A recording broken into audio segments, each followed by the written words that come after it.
Alerta pueblo de Nicaragua: el régimen sigue exterminando a sus peces gordos y dejándolos en la calle después de que estos les sirvieron como perros fieles. Y es que el martes 28 de noviembre del 2023 el régimen le dio otra puñalada a su experra fiel del CSJ orteguista Alba Luz Ramos. El régimen, como todos unos ladrones, se robaron 2 propiedades de la ex magistrada. La noticia del hecho cínico del régimen en contra de su experra faldera Alba Luz Ramos la dio a conocer el opositor sandinista y exiliado en Estados Unidos Yader Morazán, quien compartió lo siguiente en su cuenta de Twitter: se toman 2 de las propiedades de la magistrada presidenta de la CSJ Alba Luz Ramos, la primera ubicada en Altos de Ticomo Carretera Sur, y su casa de descanso ubicada en Poneloya. Se cree que posterior a esto irán detrás de las casas que tiene en las colinas.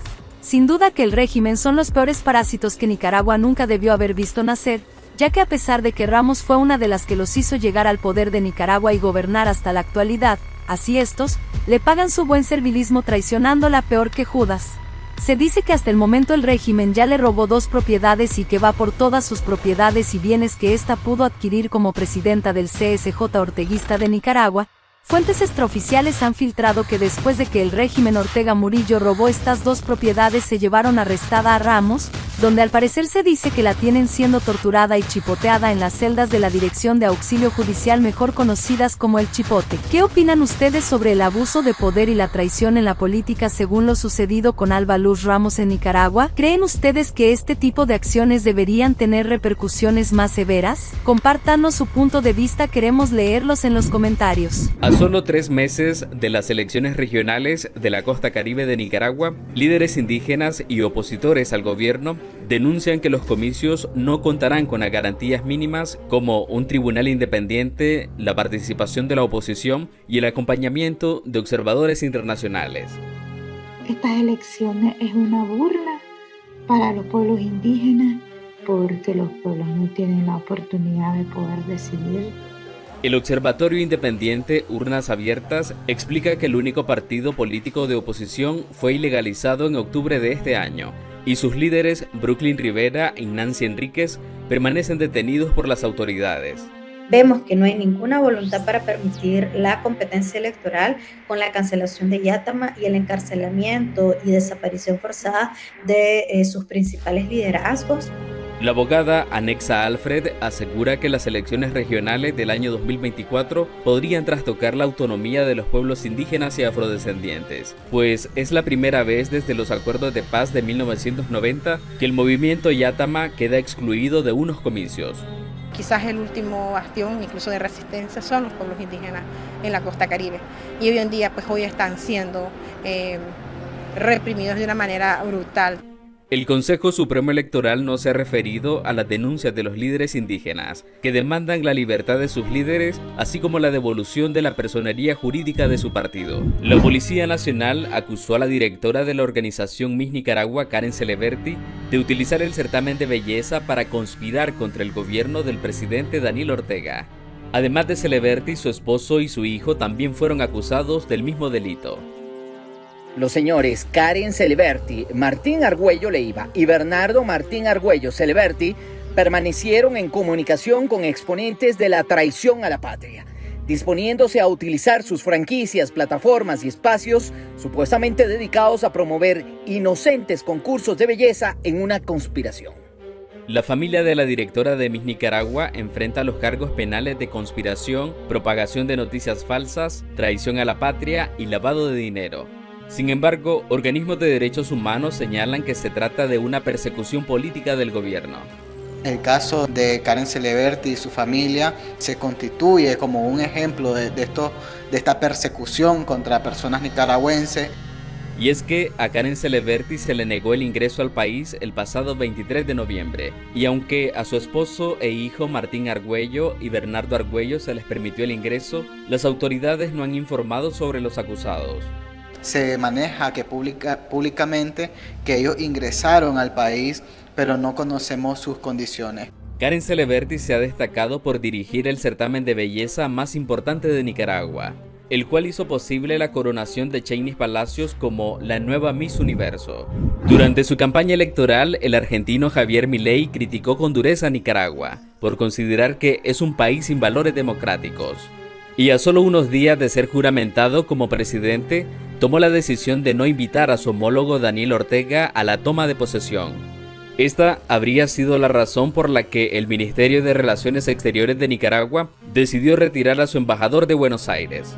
Ante la instalación y toma de posesión de un nuevo gobierno en la República Argentina y frente a reiteradas declaraciones y expresiones de los nuevos gobernantes, el Gobierno de Reconciliación y Unidad Nacional de Nicaragua ha procedido a retirar a su embajador. La oposición nicaragüense considera que la nueva política exterior que tendrá Argentina desde ya incomoda al gobierno de Managua. Es evidente que Daniel Ortega decide retirar su embajador de Argentina producto a las posiciones bastante fuertes que ha tenido Javier Milei. En ese sentido, el politólogo Carlos Murillo explica que Nicaragua envía un mensaje a los demás países del hemisferio que decidan criticar el estado de la democracia del país centroamericano. El régimen no está dispuesto a aceptar ningún cuestionamiento.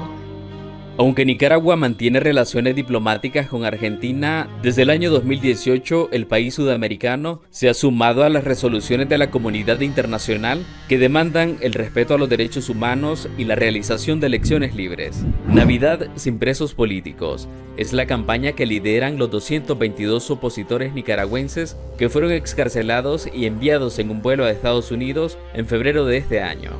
La intención es demandar al gobierno de Daniel Ortega la libertad de todos los prisioneros que fueron detenidos en el transcurso del año.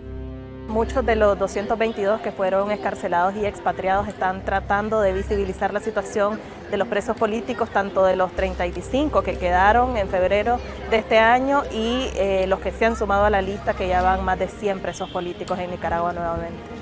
Es el sexto año consecutivo que organizaciones de la sociedad civil se suman a esta campaña en el marco del conflicto sociopolítico. A pesar de que la dictadura libera a algunos, siempre continúa con la represión. Organismos de derechos humanos llaman puerta giratoria al mecanismo del gobierno de liberar a algunos reos y encarcelar a otros. Hay muchas personas diversas, obviamente el más emblemático en este momento es Monseñor Álvarez. Y la diáspora nicaragüense tratará de hacer incidencia en Costa Rica, Estados Unidos y Europa para visibilizar la situación de los más de 100 reos políticos.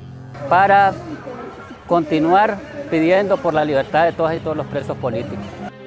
El gobierno de Nicaragua no se ha referido a la campaña que los nicaragüenses expatriados y exiliados mantienen en redes sociales y medios de comunicación. Para muchos solo es un paraíso en medio del Mar Caribe. Es una isla muy bonita. Es lo que a simple vista se conoce de San Andrés, que junto a Providencia y Santa Catalina forman un grupo de archipiélagos colombianos que se distingue, entre otras cosas, por ser la única región de ese país sin territorio continental.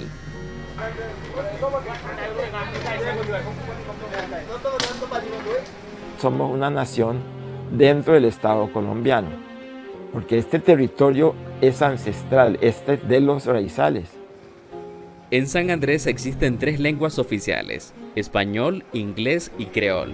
A sus pobladores se les conocen como raizales y llevan con orgullo herencia inglesa y africana. El tema turístico acá, comida, la recepción es muy buena. Todo esto forma parte de sus encantos, pero podrían desaparecer con el tiempo por consecuencias del cambio climático, como por ejemplo una subida en el nivel del mar. Las islas son más vulnerables porque generan mayor erosión y cuando se genera erosión genera una pérdida de territorio. A esto se suma el incremento en la frecuencia de las tormentas, lo que afecta negativamente al turismo y a la pesca artesanal, que es una de las principales fuentes de sostenimiento de la economía de la zona. Se disminuye el turismo directamente.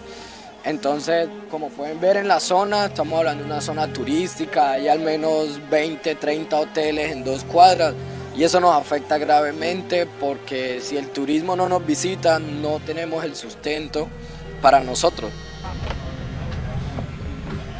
La mayoría de isleños, de generación en generación, su fuente de economía ha sido sobre la pesca.